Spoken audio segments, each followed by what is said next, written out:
Senator Spiros Mantzvinos, and I am calling today's Aging in Place Working Group meeting to order. It is Friday the 21st, 1:02 p.m. Welcome everyone, and thank you for continuing to be a part of this working group and for all the good work you're doing today.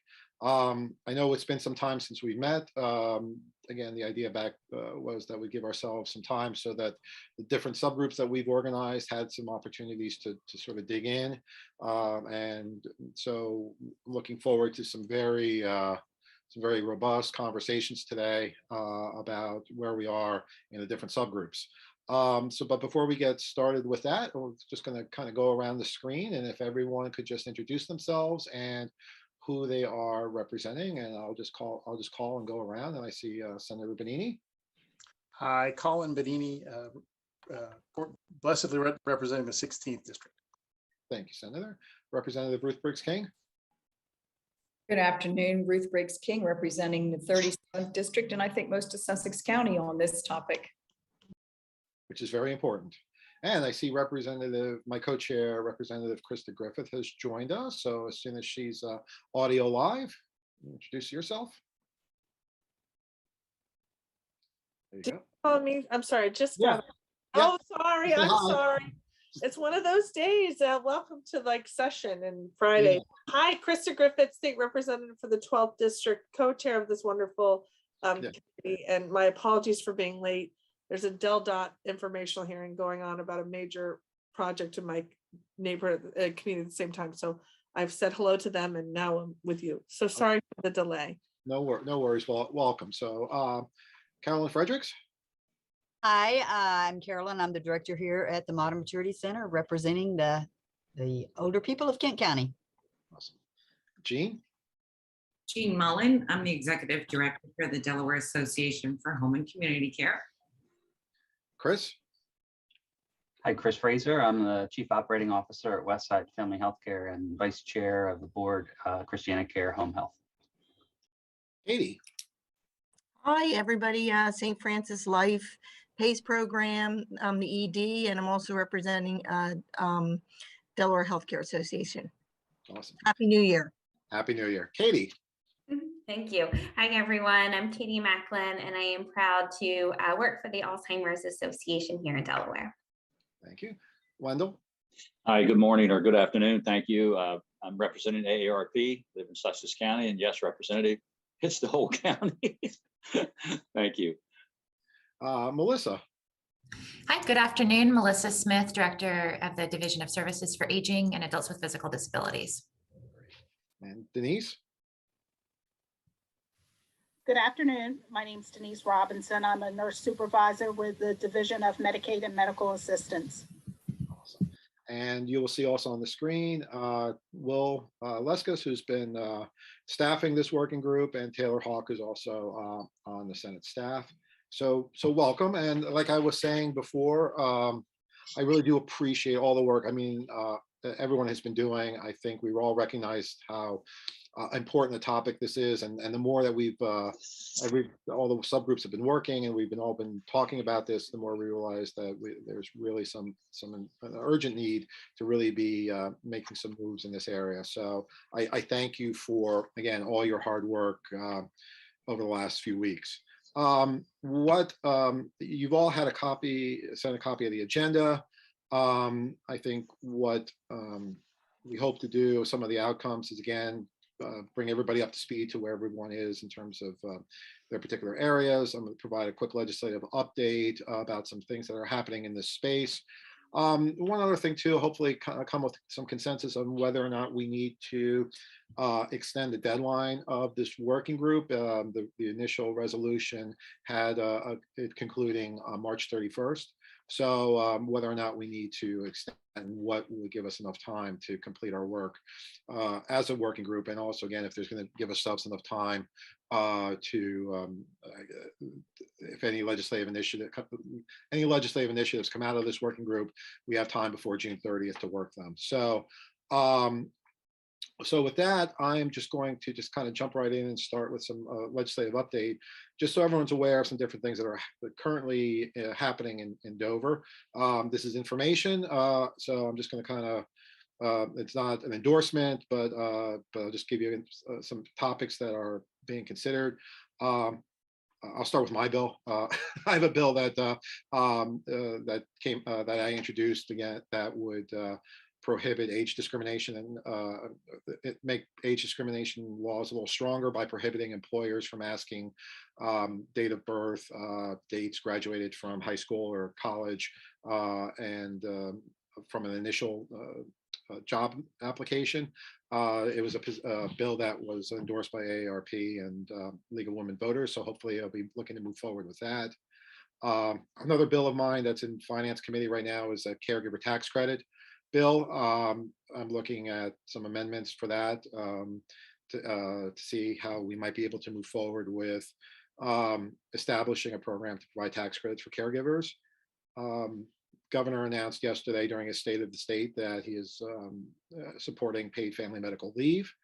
I know Representative Ruth Briggs King, she has a bill that she's looking at. I'm going to defer to her to talk about her bill. Thank you. After one of our discussions and talking about, the biggest investment for many of our seniors has been their home, their primary residence. And so I have a bill that's drafted that would seek that if they've over the age of 65 been a Delaware resident, that is their primary residence, and they sell that home, that they the realty transfer tax for them be reduced to 0.5%. So it will be basically going back to what it was before an increase was made a couple years ago when the state was short on money, realizing that that can be significant to a senior to add to their savings. Most of their investment and equity is in their home, and so this would be a little relief for them. Thank you. Representative Griffith, you were talked about some things too that you were interested in. Oh, sure. Thank you. And I want to speak more with you, Representative Briggs King, about your bill, so maybe we can catch up next week. What I looked at is I'm looking at it in Illinois, they passed legislation last year that requires each recipient of home delivered meals through the Older American Act to receive an annual fact sheet that includes a list of toll-free numbers to access information on different health conditions, elder abuse, and those state programs that are available for those who are 60 or older. As we all know, and I have it, I think, right around here somewhere, I'll hold it up in a second, that wonderful guide that is that the state produces for those with aging and disabilities. But to just be able to give our consumers, our elder consumers, direct information on how they can get help, rather than have to navigate a series of websites or phone call, different places that may be difficult for them to really sort of do this in a way that is easiest for them. And we may not need to do it's so funny. I'm sorry, I'm talking, but it's like right under my computer. I'm like, I know I have it soon here, and there it is. The guide to services is wonderful. So basically, how can we do better to provide direct information to our seniors so that they have hands-on ability to get help and to become, frankly, aware of what is available to them. I don't want to make this onerous, of course, on the department or duplicate anything that's already being done. So I'm working to see if even we need legislation. We may not need legislation. There may be a similar program in place that we could boost up to provide that. So not sure if it will be a bill yet, but that's the general idea and principle. Thank you. Okay, Senator Bonini, do you have anything to add on the legislative front? No, just supportive of what folks are doing. I think those are all great ideas. Super. Okay, well, look, it's clear that these type of issues have bipartisan support, so I think that's a really important point here. I'll just speak to the fact that Senator Bonini's positive words about my bill yesterday or the other day in committee. So I think we're all recognizing that these are issues that we need to be looking at right away. So moving on, I'd like to ask each subgroup co-chair to kind of give a report. You all received a memo from Will kind of giving a high level summary of where everyone, where each group is, just in order to help facilitate today's conversation. And then we'll move into a discussion of the findings and see where, kind of again, get a sense of where everyone is at, where we are in the process, and what, if anything, we could be doing, if there's any additional resources for the subgroups that are needed in order for everyone to look to complete their work. So I'm going to start with call on the co-chair for the social determinants of aging well. So who we got there for that? Is that who is that? I'm sorry. There you go, Chris. Thank you. Yes, sir. Thank you. Appreciate it. So I want to first start by thanking our subcommittee, all the members that have been on it, and also the support that we've had from Will and the rest of the team. You do have our report, thank you, that was summarized in the attachment that Will sent out. We have met, and one of the ideas that we had was to look at what in the social determinants of health, where we could have a very large discussion, what are most impactful to aging well and in place, and also where we might suggest some action. I want to give some credit to Rob Latin, who's on our subcommittee. We had a good discussion, making sure that we're on focus for what this larger work group needs, and any recommendations to you all. One of the things that we talked about is ranking those issues. We had a bit of a discussion on what we thought were most impactful, and then also how we're doing, or where there might be opportunities for innovation. You'll see what we ranked in that report, starting with finances, then food security, spousal and family support, nutrition, physical activity, access to transportation, availability of workforce, and memory care and dementia-friendly communities. Those all were, for us, priorities. We do recognize that there are some other subcommittees working on these issues, so there are a few things that we would love to hear from the rest of the team, and we'll look next with the lens of one of the things that Will's helping us, and as we're considering, are where are there disparities throughout our state, and how would we also speak to these social determinants in that regard as well. That's a quick summary. I'm happy to let anybody else on the committee jump in. Melissa, would you have anything to add, or anybody else here? You did a really nice job summarizing the conversation and next steps. Okay, we'll save I guess, do we want to have a discussion about, we'll save like a much broader discussion till all the subgroups have sort of given the report out. And I would just ask, with all the chairs that are giving the report out, please, be as descriptive as possible for folks who are watching, who may not have been are following your particular subgroup, just to make sure that everyone is providing, we're providing appropriate context and all that too. So if I just can ask that as well. So let's move to the 21st century caregiver workforce. I think that's is that Colin? Over there. That's us. Yep. Let's be honest. It's Katie. And Okay. my co-chair is exponentially more qualified and competent than I am. So we're fine. You'll defer to Katie. Okay. Okay. So, and both she and Wendell are on the call. So folks, please jump in and correct me. First of all, as someone has said, thank you for Caitlin. Our staff she's been great. And we have just a fantastic team, really an impressive group of folks who bring tremendous experience from all sorts of different perspectives. And please, Katie and Wendell, jump in. But I think it's been very productive, especially this last meeting. What we did, and again, just sort of the overview is as the name describes, it's getting the workforce ready, and not just the paid workforce. This is, folks at home and things like that, which is, and I think the bottom line is, and folks, if it's over dramatic, please correct me, but I think we're looking at potential crisis coming pretty soon in terms of providing, for the folk, for at least on the professional side. And, they're just having trouble getting employees, having trouble keeping employees, having trouble sort of creating structures where employees feel that this is a, good long career. And I think the companies are doing the best they can. And quite frankly, there's some of the testimony we got from the folks who own the firms. It sounds like they're really, do a really bang up job about trying to keep folks, in the field and appreciate them. But I think, and again, guys, please jump in if I miss something, but on the professional side of, getting caregivers, paid caregivers, there's a whole slew of issues. The big one, and I'm sure this is going to be repeated of what everybody else says, is the money, right? It is just, we heard that time and time again, that it's just not, it's quite frankly, it just frequently doesn't pay enough to make it so that people want to stick with it.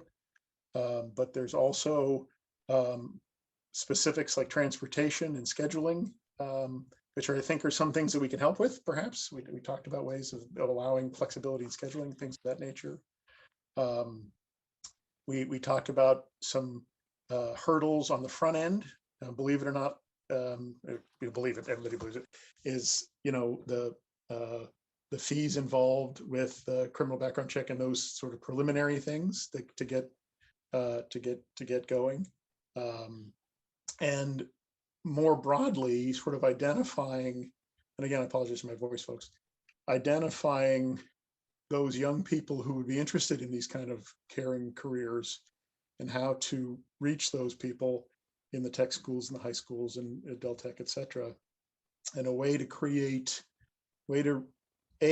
increase awareness that, hey, these can be very rewarding jobs and very rewarding careers, but also a way for us to really appreciate folks. We also talked about, we had little reports from different areas, and it was really very helpful. And Wendell has been great about making sure we don't forget about those folks who are, spousal caregivers or caregivers who aren't paid but who are at home or other places helping. And we did have a discussion. AARP put out I think a very helpful document. Was it, Wendell, said about 5 years ago, 2016? Is that what that was dated? That's correct. Yeah, very helpful document about tools that we might be able to help, so to expand some of the things that folks can do at home, and also to increase the appreciation of those folks and to give those folks resources. And then I was so glad to hear, Representative Griffith, what you were talking about, and I'm sure the division does a great job of this, but we basically said what can we do to help to get awareness of services out there to folks. But we're again, just a tremendous group of folks with really great experience, and we're focusing in. Our goal, Mr. Chairman, is to get down to, literally 2 or 3, no more than that, 2 or 3 core things that we maybe can generate some legislation or work with the division or whomever to get on. And I think we're making progress to really boil down to those. So it's if anybody wants to come and listen and hear some real experts talk about this stuff, please, with the exception of the chair, me, there's really an incredible group of people, and you can learn an amazing amount. So, and Katie, Wendell, is that a fair summary? Did I miss any subjects that we covered? And please jump in. No ego to bruise here. So if I missed something, please tell me. No, Senator Bonini, I think you comprehensively covered it all. I actually have my notes here in front of me, and I've been mentally checking off all of the boxes and bullet points that I wanted to hit as you've been speaking. So thank you so much. I think you covered it all perfectly of what we've covered so far with our subgroup. Yes, Katie has about 100 times better organizational skills than I do. So, but Mr. Chairman, honestly, just in the last thing is to say thank you to the members of our group and to Caitlin, who's been staffing it. I really think we're making some good progress, and I think there's a very good chance we're going to come out with some really workable things that could that really help some. Nobody's going to solve all these things, but at least make some real progress. So thank you. Yeah, Wendell, do you have anything to add to? Or?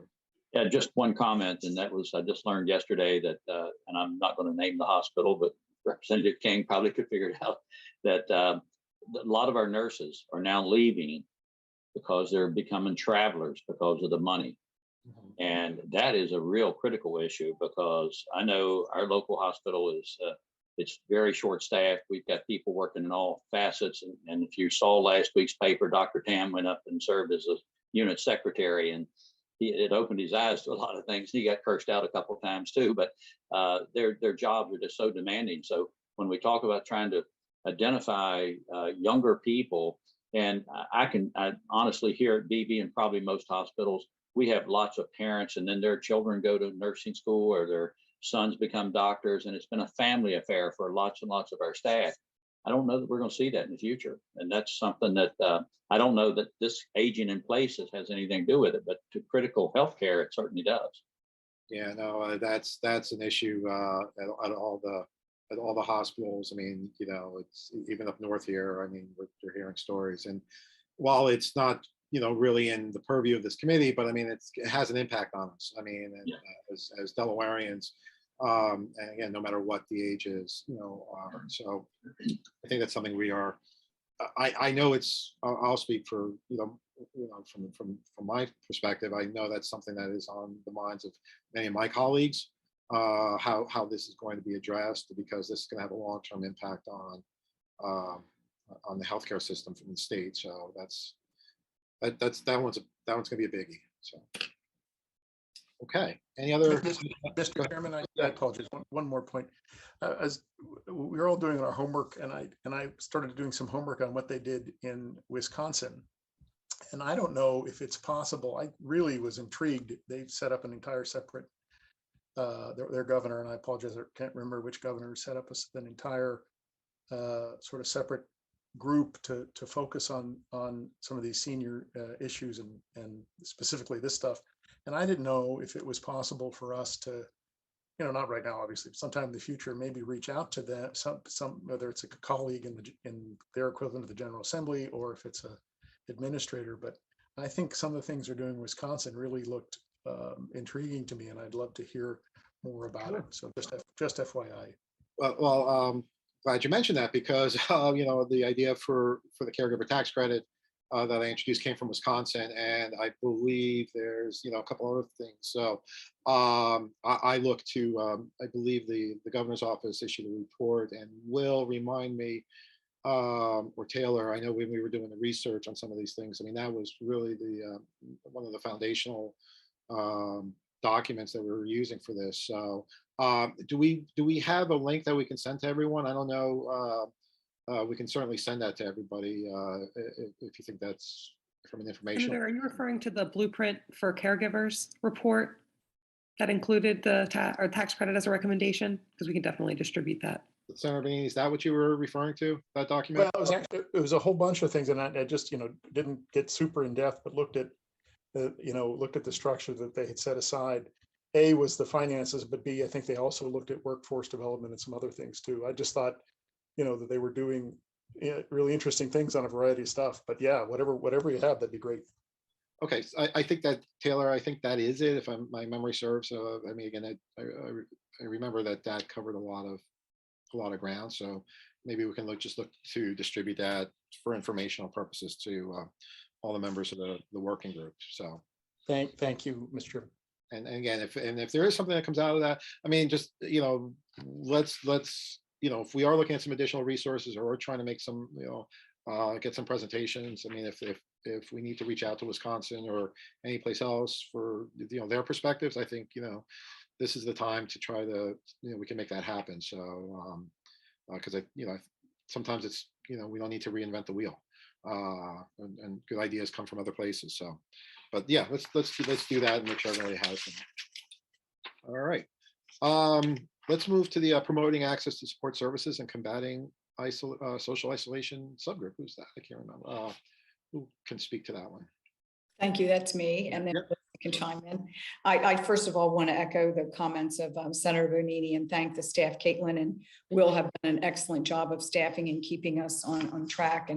And we all move at different paces and have a lot of things going on. So this is just another one. I want to echo, first of all, some of the comments that I heard. I think that Representative Griffith, Krista, you mentioned it well when you said the need to increase awareness. And that's certainly something that our support, that one of the things we had done a survey among us and came up with what we felt was really important.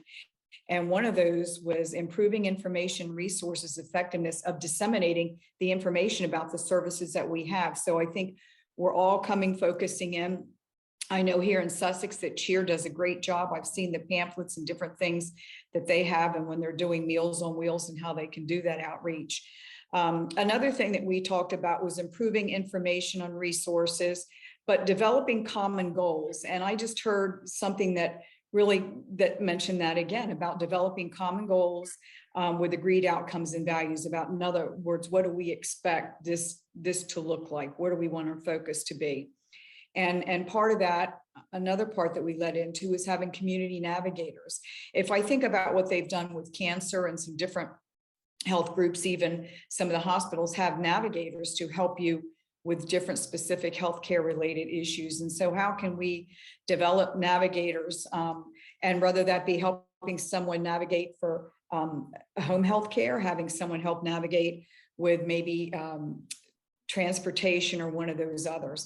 And so we know that we have a variety of groups that are doing some of this, but we're silos. So we have community organizations that do some of this.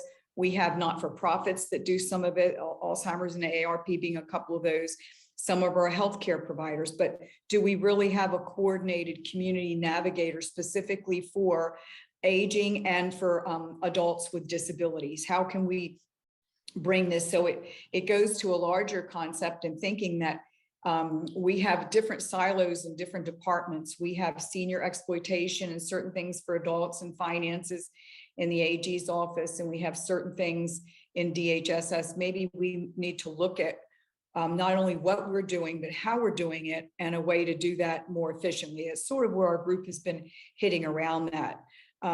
We've also talked about encouraging and promoting proactive steps, because Senator Bonini had told us earlier about his recent appointments, and appointments being for PT or a doctor's office or whatever. But that's just a normal process of aging. And so how can we promote proactive steps for that? And then meanwhile, the bigger underlying thing is to fight the stigma and negative connotations, because, you know, oh, you're getting old, you're getting forgetful, you're getting that's all negative. I say, let's live longer, let's live healthier, let's live happier, whatever. And for talking about those next steps. In truthfulness, we didn't decide about a next meeting. I had sort of wanted to wait and see what happened today, feeling that we might be trimming down some of these 4 subgroups we had and really focusing more. We might need that extension to get a report done, but maybe we're ready to start crafting that and taking some of these ideas and formulating something a little more specific. So Melissa might want to add to this. I was in a holding pattern to wait and see what our discussions were today, and if we were getting closer maybe to doing that. And also, I'm very mindful, all of you, of the massive amounts of money that are coming into Delaware to help with vulnerable populations. Do our seniors and our adults with disabilities fit into this? And are there any proposals to help us with any of these initiatives that we're mentioning? Just, I'm always thinking, forward thinking, and like, is this an opportunity for us to see that some of the things we might mention here are included in some of those grant recipients? Just a comment, and I'm done.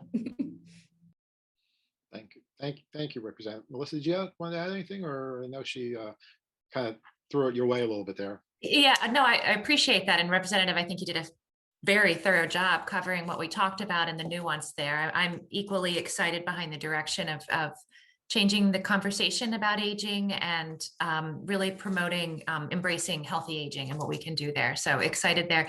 I think the one other thing I would add is, and you did this, Representative, is invite the transportation to come do a presentation. And we got some really valuable and helpful information from them about not only what they have to offer now, but plans going forward. So we can try to think as synergistically as possible there. Awesome, super, thank you. And last and certainly not least, financial and legal barriers. I think Representative Griffith. Thank you. It's just, really, I'm enjoying hearing the reports from my colleagues. Like, I just love that, Ruth. That was a great report. And so, and Colin too, and all the other committees. So I want to thank my co-chair, Julie Devlin, and of course, staff and all of our committee members who've been so diligent in working. I think we've had 3 or 4 meetings already. So we've looked a lot about the specific problems that are, that individuals are facing in terms of the legal and financial barriers to staying in their own homes.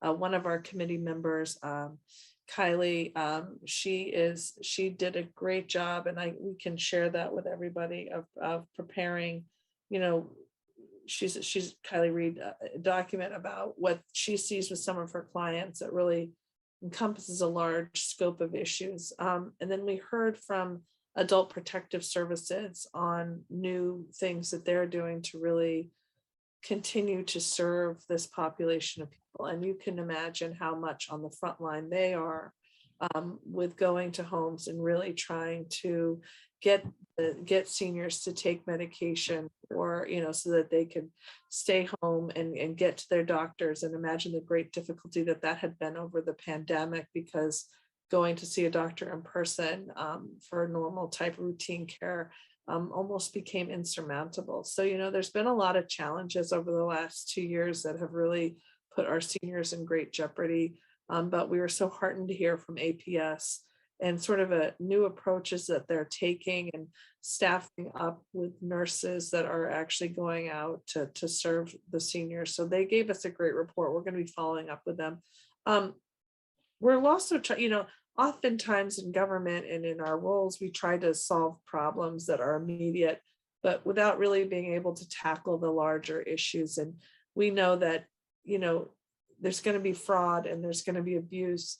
And how do we deal with that? Certainly we prosecute individuals, certainly we investigate individuals, but what is it that we can really do to get at the root of that, to stop it from occurring? And a lot of what we're talking about is looking at how, as a community, how do we get smaller communities to really become involved with their senior citizens from the get-go, even at a neighborhood level, where you have focus being paid on individuals to know, like, am I noticing that my neighbor isn't putting her trash out as she used to, or is she not doing her normal walks? What are there changes that I'm seeing happen at her home? And how do we, on that local community level, start paying attention a little more to try to see if, right from that point, when people who are right close to people start seeing things, how do we then start plugging in those necessary services that might be able to solve minor problems before they become the huge catastrophic issues where you're having to look for long-term housing, or someone has already been deprived of hundreds of thousands of dollars due to fraud and financial exploitation. As a prosecutor, I remember, and I'm like, how does this happen? But fake roofing companies or law, especially those people that like to put down new driveways and seal driveways, would come by and really be able to target those specific individuals. And before they knew it, they were writing $23,000 checks for essentially what would be a pothole fix, But, when you have neighbors who see that and notice that might be a way to get at it. I'm not saying that we need to somehow require neighbors to do this, but we just have to come up with a better way to get at the initial problems and involve our communities more, because too often in our service industries, much damage has already occurred. So it's innovative. It's not a quick fix, but I appreciate the novelness and the deep concern for really trying to get at it. And it's such a refreshing conversation to have, because I had been in my professional life so used to dealing with the aftermath. So it's really nice that this community of legal and financial barriers is really trying to target the before, the really, how do we protect and how do we set up legal and financial structures that will create a long-term solution and prevent some of these barriers from occurring. So it's a little, a little esoteric, a little like academic, but I think we're going to get to some real concrete things that we can do. Absolutely. Prevention is often better than the cure. So that's great. That's wonderful. Wow. Okay. You all have been busy. Obviously really good stuff. And again, I want to thank you all for, for your leadership and your participation in all these different subgroups. I mean, I think we're really, I feel really comfortable and confident that we're addressing the issues that we really need to be addressing. I'd like to kind of open it up, maybe just some for discussion. I mean, we've heard what each group is, where each group is, just some general thoughts. I mean, again, we don't want to, if there's overlap, we don't want to have that. If somebody said, hey, we're kind of working on that too, and this is what we found, or here's something that's, maybe not the same, but kind of falls next to a topic, just again, to try to keep us all moving forward and keep us, I think you all are on task of it, but really to, keeping us moving towards, the point where we're ready to start to identify those core items that we want to put into a final report. So I'm just going to open it up right now for comments, for general discussion by the working group here. Senator, may I say something? For anybody who's on the phone, it's Jean Mullen. But I was thinking about something with the subgroup promoting access, and I think it may be on their mind, but I'm not seeing it necessarily in writing. And it occurred to me that there's a lot of mobile services, but there are some barriers to those services being paid for, and I think that we could reduce, number one, isolation, but we can also help people stay at home and keep that choice. So, I'm just bringing to mind like mobile lab services, what's the medical necessity to warrant going to someone's home to do the lab work versus making them come, to the lab to do that. So that a lab is actually reimbursed for that service to go to their home. Same thing with x-rays. And then, physicians that offices, primary care or their nurse practitioner willing to make these home visits to those people that, it doesn't always matter if physically they can't get out, but maybe emotionally they just can't get out. And so they're more likely to keep a physician's appointment, if it was, not as difficult to get reimbursed for that. What are the medical necessity reasons for this? Also, grocery delivery, does our aging population and, disabled population, probably aging is less likely to be able to access that, but groceries and all sorts of things, if you have Amazon, that doesn't mean you can go out and pick it up off the stoop and open that box and pull it all out.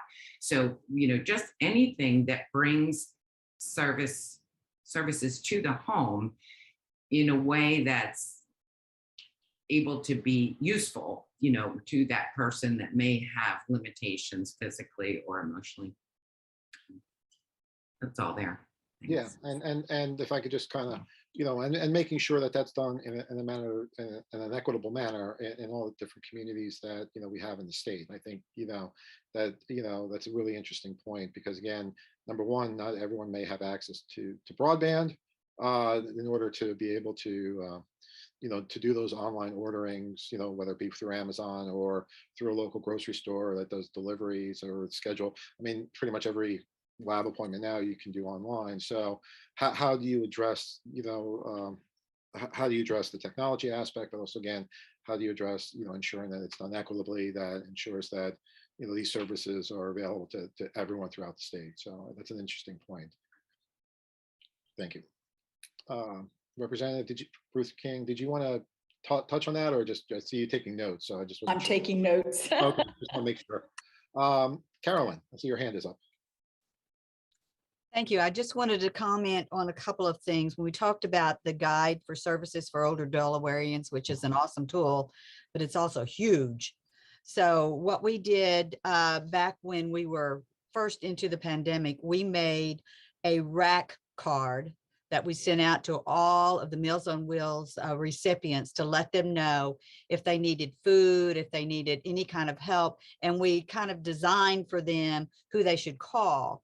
And I'm thinking maybe we should take part of that guide for services for elder Delawareans and make a rack card, a double-sided rack card that has the services that they most frequently need. So they're not shifting through a great big book, but they have a rack card that they can keep by their telephone or something, or keep it handy. The other thing, when we're talking about a navigator, I want to just talk about a little bit about a pilot program that we're a part of. There's seven of them in the United States. And this is utilizing the Meals on Wheels program and the volunteers who are working in that program.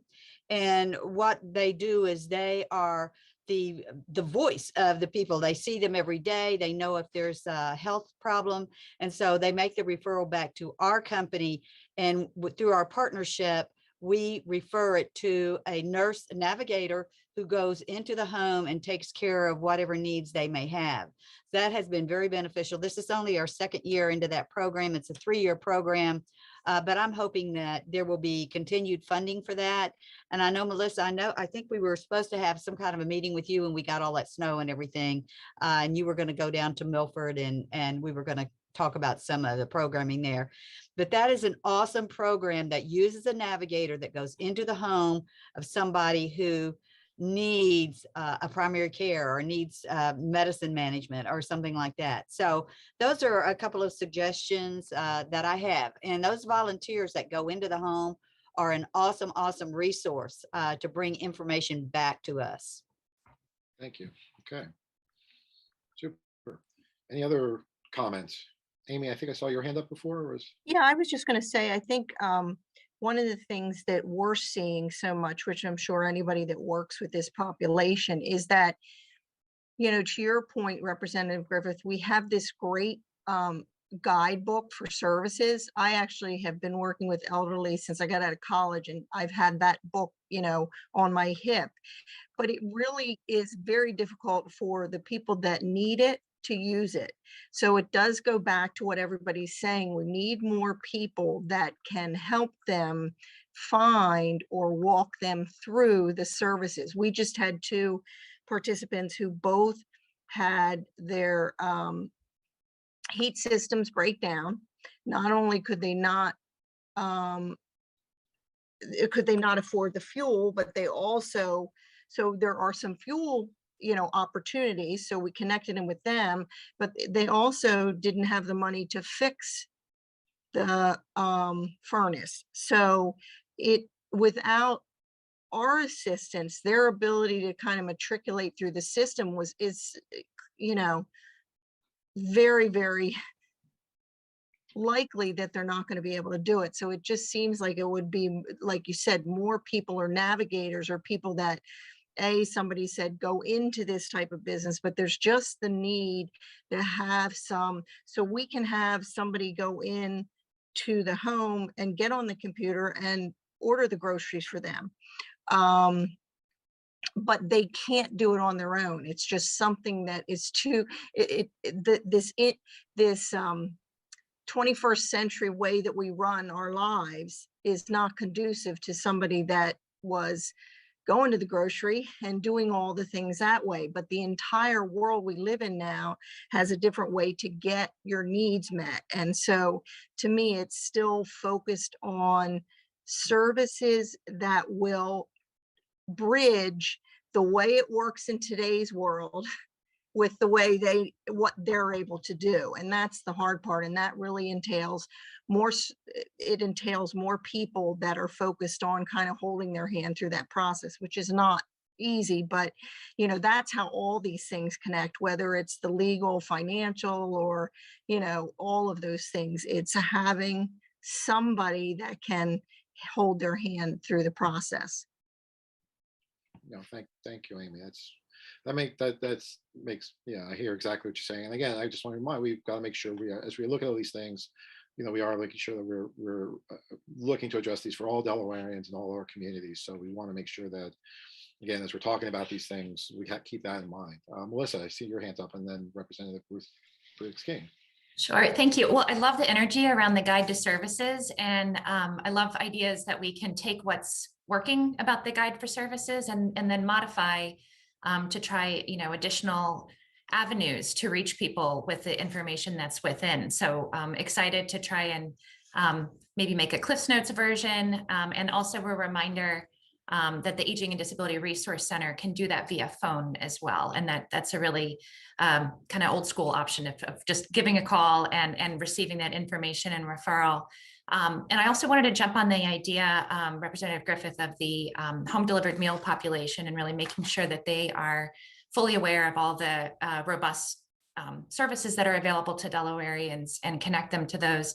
The systems change that we presented a couple of meetings ago will connect home delivered meal recipients through our division with a care manager and a nurse. And so at least for the portion of our service system that that we can affect, that'll help give that that connection, that care manager, that coordinating single point of contact to help connect to the larger service system. So I think hopefully between those two ideas, we can keep leveraging and making sure that people have the information they need to access services that are in Delaware. Thank you, Melissa. Representative? Thank you. Just to follow up on a couple of things. And one of them was related to, needing help and needing navigators. And I can't tell you how many times I have heard our seniors complain about SSI and the terrible, particularly in Sussex County, the lack of response. And I've shared that concerns, and our senator and congresswoman are well aware of that. And so when we're talking about services, even though it's not supposed to be something we're supposed to handle, I think we're talking about a navigator. We sometimes need somebody that can give some other advice, because SSI is just so removed and at many times, frankly, rude to our citizens, our senior citizens, and others that qualify for SSI. The second thing that I wanted to say to follow up on Amy's comments, where very often I see where seniors might have ability and capacity, but one of the first things that goes with them, and Katie might be able to confirm that, is the lack of ability to initiate things on their own, either from a confidence or understanding or whatever. So if somebody's there to help them take that first step, then they're capable of following through where they want to, but it's that ability to initiate, whether it be that phone call to someone or the whatever link. And then a final comment I want to give is, we talk about to a larger system. There is no way that the state can, through one or two people, do what is being done by face-to-face contact in small communities. That is so essential, that you have that person that just you may not be speaking to on a phone or through some other connection, but that has almost daily and regular contact and can see where a person, my mother, for example, was very good at faking it at certain levels.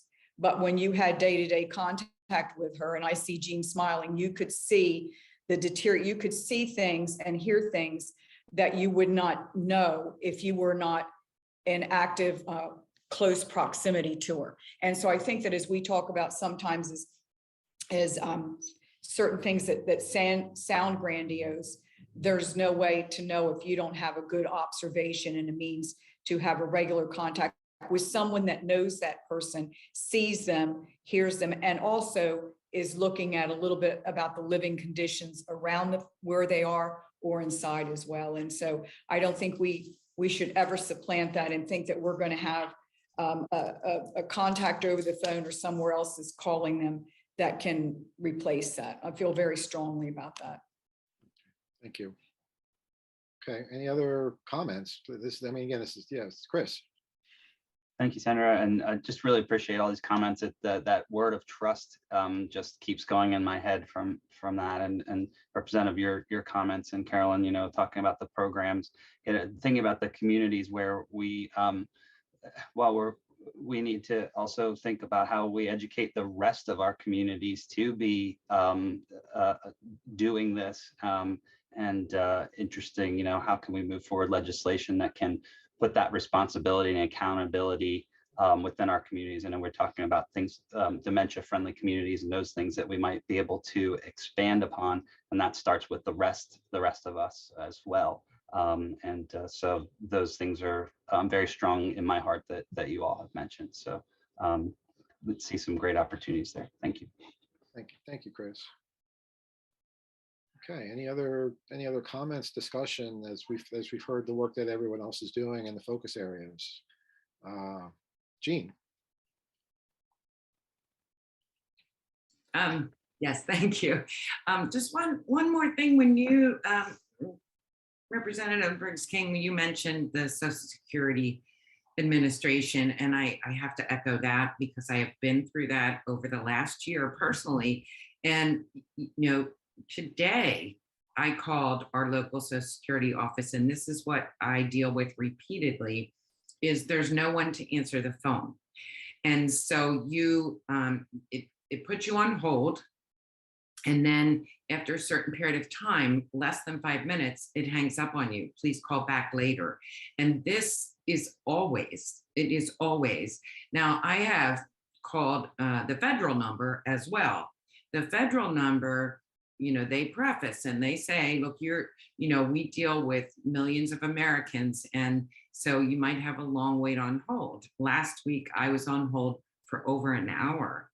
And then they gave me direction on what I needed to do and a link to the site. And it was in fact incorrect. So here I am, pretty savvy, with all of this, but I can't make it happen. Locally, you may not walk in you may not walk in today without an appointment, but you can't make an appointment if you can't call in, and you can't use a computer.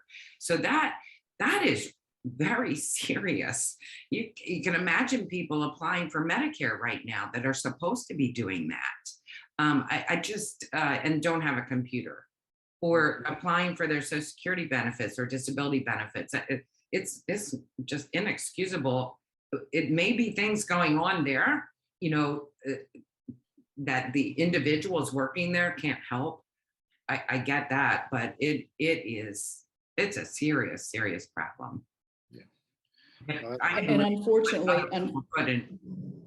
unfortunately, our delegation in Washington said that this is because it's not really necessarily a state issue, it's a federal issue. Yeah. And all three of them have said that this is something they grapple with because they get so many complaints about this. I'm not sure what we can do to draw it up to someone's attention, whether it's just whether it's a practice that they have, or if it's just a Delaware employment labor issue. Very good points. Very good points. Any other feedback, comments on where we are with each of the groups? Again, this is great work, and I commend everybody in the work that they're doing. Colin. Thanks, Spiros. Hey, Carolyn, first of all, Modern Maturity Center rocks. And by the way, folks, Carolyn remembers me when I was thin. That's how long, we're talking a while ago. So, Carolyn, I was really intrigued by that pilot program that you were discussing. Are there other programs, and Melissa, please jump in as well. And are there programs to help train volunteers to be sort of navigator type folks? And I think, like you said, that feedback from the volunteers is fantastic, but I didn't know if that was a way to help alleviate some of that issue. Are there programs out there that can help sort of, like in the veterans community, you can train and get certified to be someone who can help, help fill out forms and things of that nature. And I apologize, I forgot what that certification is called, but I didn't know if there were things like of that nature. And Mr. Chairman, if I'm off topic, I apologize, but I just wanted to follow up. Yeah, no, that's fine. Yes, Colin, we have been around for a long time. We were both a lot thinner then, but anyway. So you look great. You look great. Me, not so much. We had, before this all started, because we realized those volunteers are so important, we had a training session for them as to what they needed to look for and the changes that they could come back and report so that we could refer it to the nurse. And I'm hoping, again, that program, there are 7 of them that are being started nationwide. And I'm hoping that will be expanded and we will be able to utilize those volunteers all over the United States, because they see those people every day, most of them, and they know and they recognize the changes.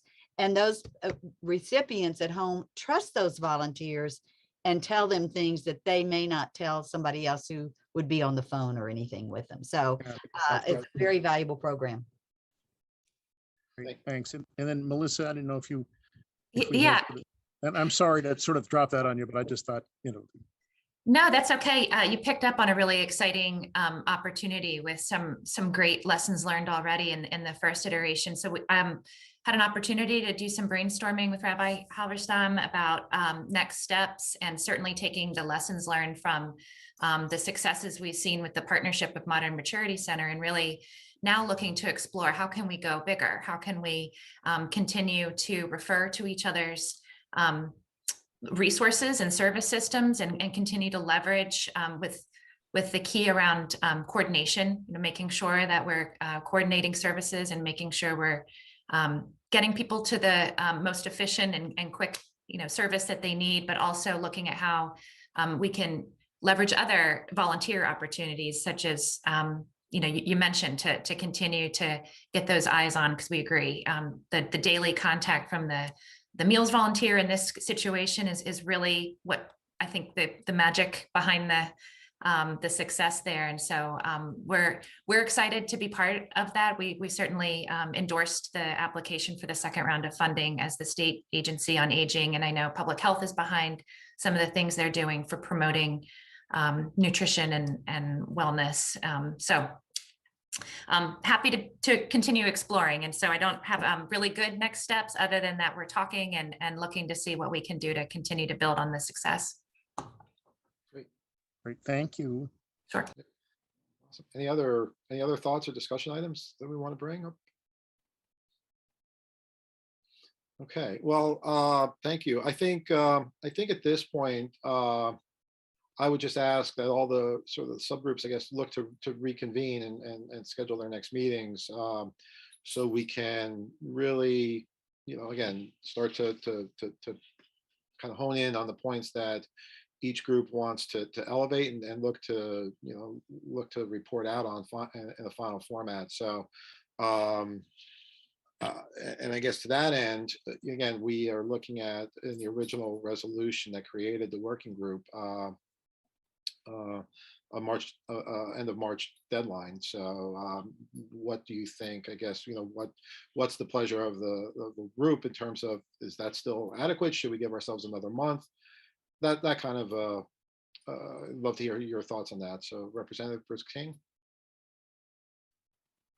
Thank you. First, I think that there's quite a few attendees online that aren't panelists, and I didn't know if we wanted to give some of them an opportunity to maybe help us think of something that we haven't. I don't know if that's in the plan or not. So, well, we do have public comment. So, I mean, if the group feels that this would be a time for public comment, I'm certainly happy to move the to open up to public comment. Wendell, let me just.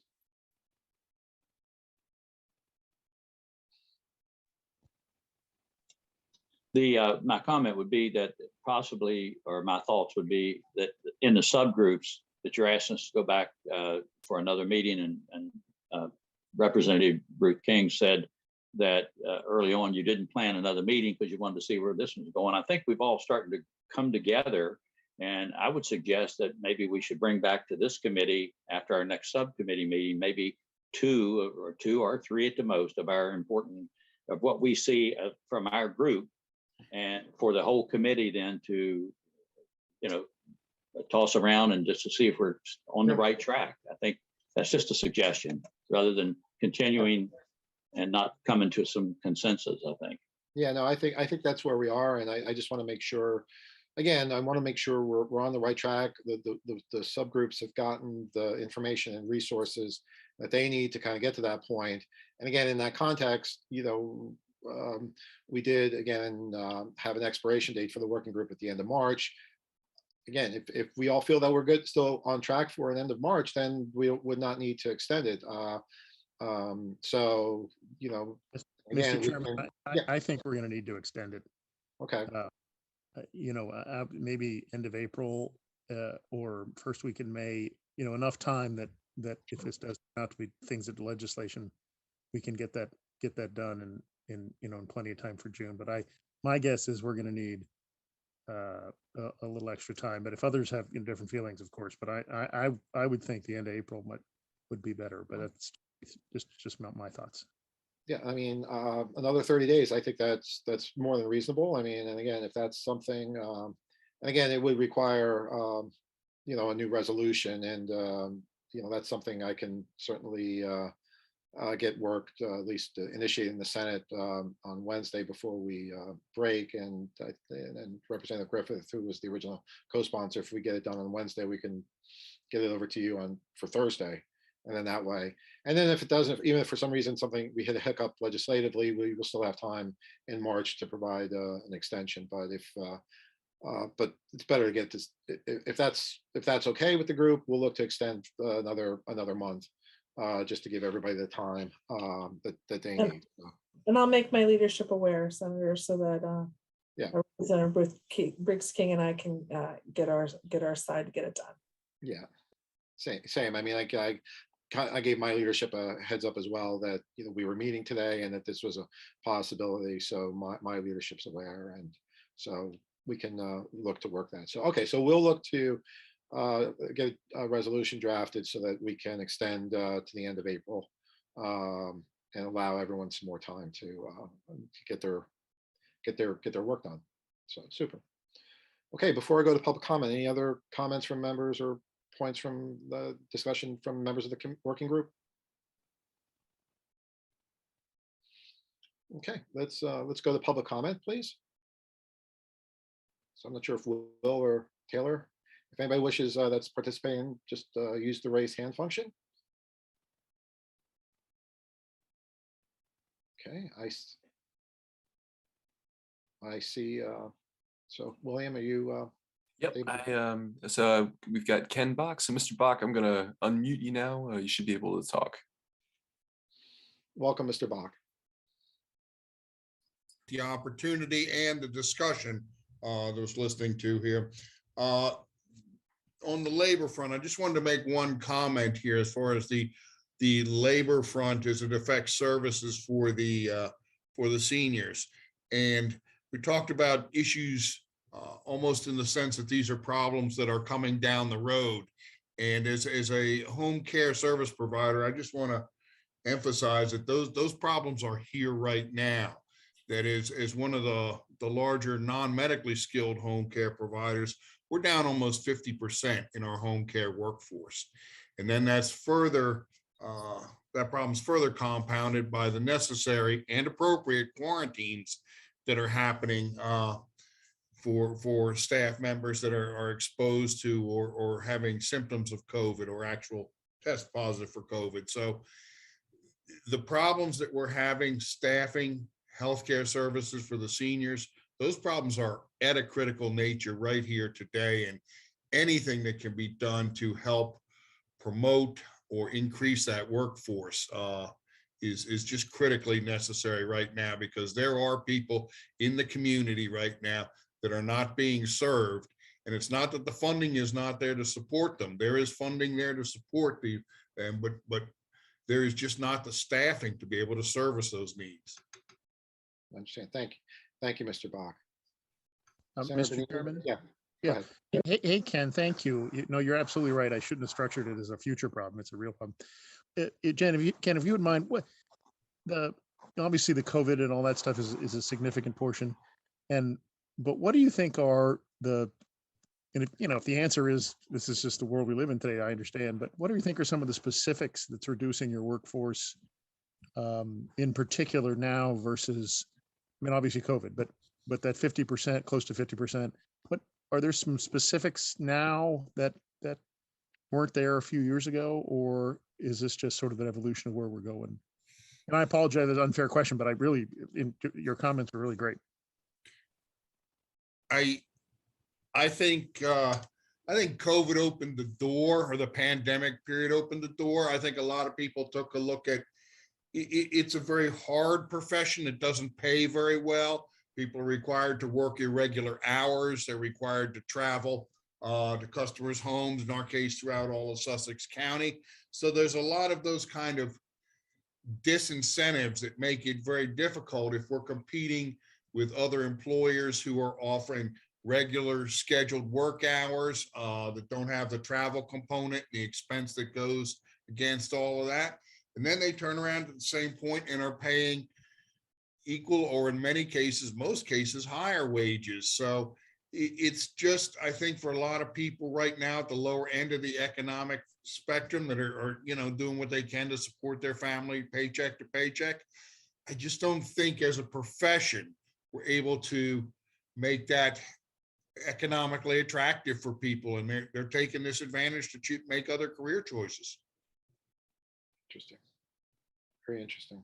It's one, I just got one other quick point is we looked at one of the things we're trying to do a lot of things to attract people was offering people full-time 40+ hours overtime with health benefits that go with it, also a good health benefits program. And one of the interesting things that we hear back from so many of the applicants is the health benefit doesn't have any value to them. As an employer, it has a cost to us, but because they get other kind of supports for health insurance and health coverage, as an employer paid benefit, it doesn't have value to them. They would rather have that in terms of wages. So if it adds $2 to $3 an hour for our cost of providing services, people would rather see that in an hourly wage rather than a health benefit. I'm not sure how you get around that, but that's just one of the realities we're fighting right now. Mr. Bach, I just want to make sure I understood that last point. Are you saying that you have folks who are getting health insurance through another means and not necessarily seeing the value of an employer-sponsored healthcare for health insurance? A lot of people, a lot of our existing employees, but also applicants for positions, because they're at the lower end of that economic spectrum, so to speak, they're getting other kinds of assistance, health assistance programs, and offering them health insurance is part of an employment package doesn't have any value to an awful lot of them. They would rather have it in wages. Well, I mean, obviously we can't offer it that way, but right. It was just an interesting thing that we thought that would be a significant attractor. We will give you a good benefits package that includes paid, holidays, vacation time, but health insurance has no value to a real significant part of that labor force. Interesting. Okay, thank you. And thank you. Mm-hmm. Okay, thank you, Mr. Bach. William, do we have some? All right, we have Verna Hensley. Ms. Hensley, you should be able to speak now. Hey, Verna. Hey there. Ken does such a great job that I just want to echo his comments on the professional workforce, but I'll do a little bit more global, make a little more global comment and say that this issue of staffing on the professional staffing, it's been with us for years. And I think COVID has opened up the wounds to an even higher level of crisis. And I'm not, it's across the health services fields. That's the thing we have to keep in focus. It's our direct support professionals, but it's the home health aides, it's the nurses, the in-home nursing. We have these crises and people can't get, the services in the homes. And it goes back to years and years of just chronic underfunding of these services. And I'm sorry, but at some point it has to come home to roost. And when you are not able to get reimbursed for the actual costs of the service. And there's not some regular evaluation of what that reimbursement should be over the years. I think it just brings us to a situation, which again, COVID just sort of laid it open and ripped open the wound, so to speak. And so I do think there has to be a realistic conversation. And again, this is challenging, right? It's not a one-time spending fix. It's just not. It's going to take an investment in our human services sector to really try to bring us back from this brink. And I think be able to attract the staff, the professional staff that we need to care for our loved ones and to care for our citizens. So that's me on my soapbox today. Thank you for the opportunity to add that. It's a good soapbox. It's a good soapbox. Thank you, Verna. I appreciate all the work that you all do, so thank you. Colin, your hand's up. Is it just, do you have any more, another response? Or is it I just- apologize. My phone keeps blinking back and forth with hands up. So, but I just want to say Verna has been kind enough to join our subgroup, and she's been fantastic as always. Yeah, absolutely. Is there anyone else who's attending that wishes to make a comment?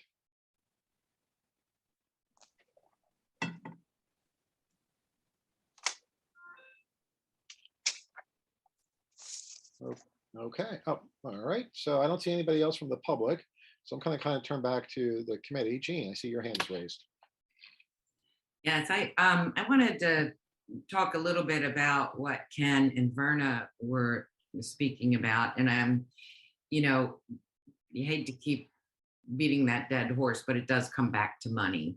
And, I'm on several other committees. One is the Children's Medically Complex, Advisory Committee, and they're doing great work, a lot in terms of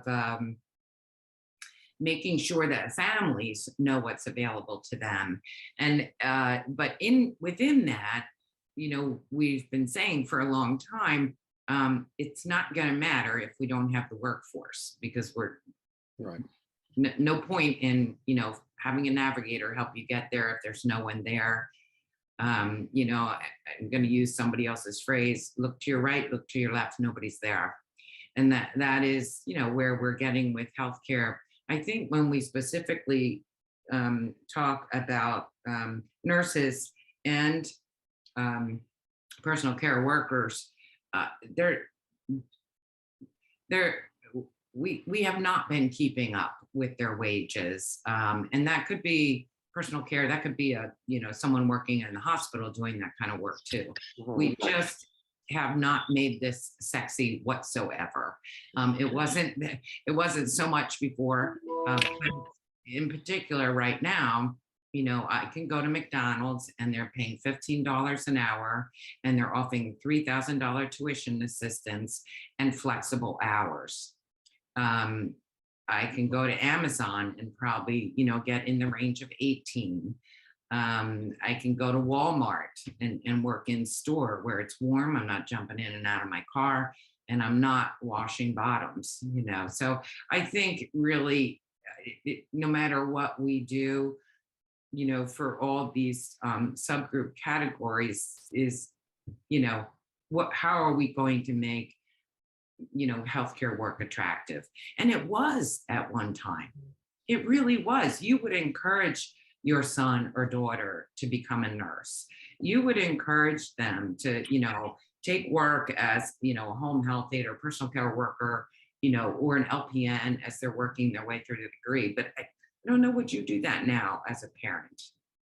Would you make that suggestion? It's almost the same issue we're having with our primary care physicians. It's like, they are the lower paid of every end, including primary care physicians, if you will, and yet their output is, it's a 24/7 output in some ways. So I just wanted to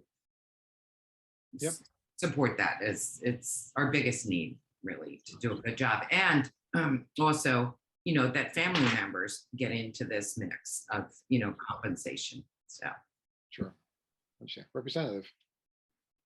I was just going to say, I think that's why coming back to having a very good, strong pathways and career program starting in 8th grade, even all the way through. So students as well as parents have that real opportunity to learn about different jobs and the different things that go with them. And I think increase awareness or have that ability to have exposure. So maybe they're working at something, from an intern or cooperative experience before they graduate and can have some credentialing in that way. I also think that there's going to be a much stronger emphasis on palliative care and geriatrics in general.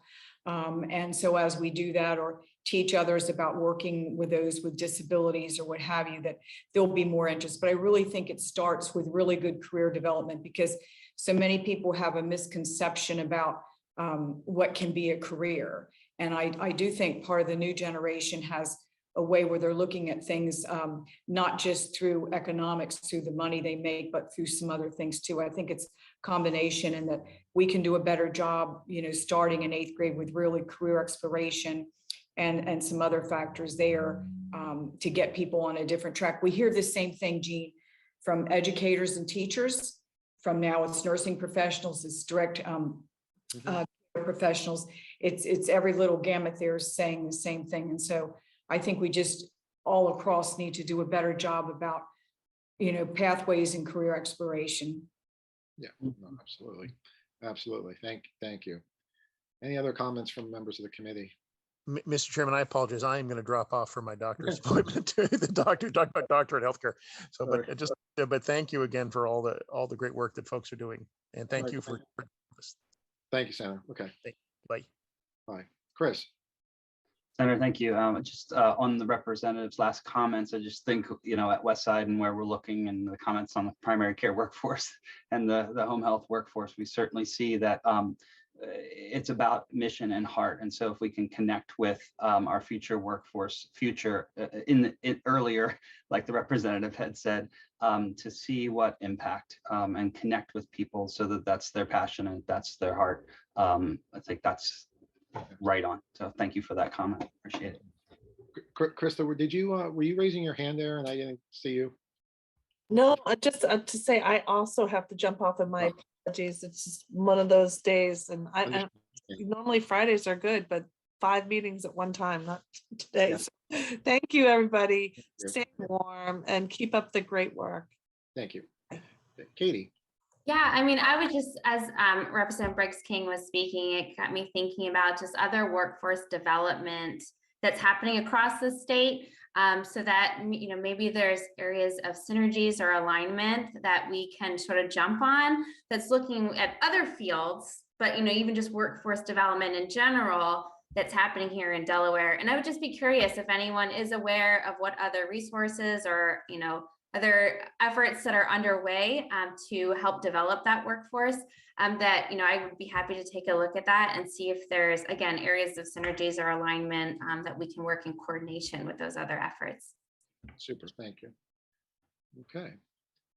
Wow, this was a great meeting. Any other thoughts, any comments before because I think, okay. Well, William, I see your hand is raised. Senator, I just wanted to remind, if anyone present would like to submit a written public comment, please do so by emailing to caitlin.delcolo@delaware.gov.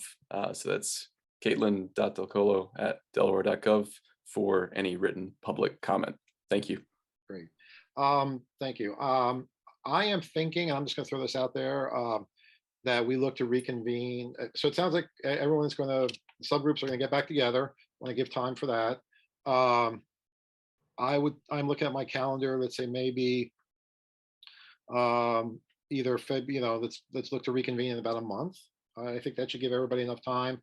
So either February 18th or the 25th. Representative Briggs King, I think you're on joint finance, aren't you? So hopefully I think you'll be close. Fridays are okay for you, right? I mean, you're not meeting on Fridays. Okay. Just want to make sure of that.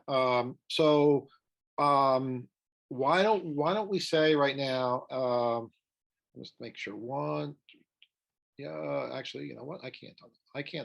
So why don't we look at